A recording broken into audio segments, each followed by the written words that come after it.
మహాశక్తిమణి ద్వీప నివాసిని ముల్లోకాలకు మూల ప్రకాశిని మణి ద్వీపములో మంత్రరూపిణి మన మనసులలో కొలువై ఉంది.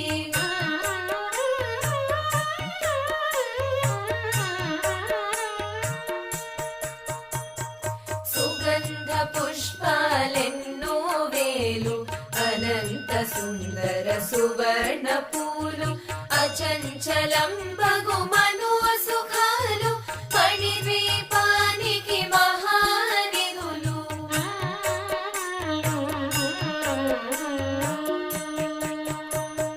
లక్షల లక్షల లావణ్యాలు అక్షర లక్షల వాక్ సంపదలు లక్షల లక్షల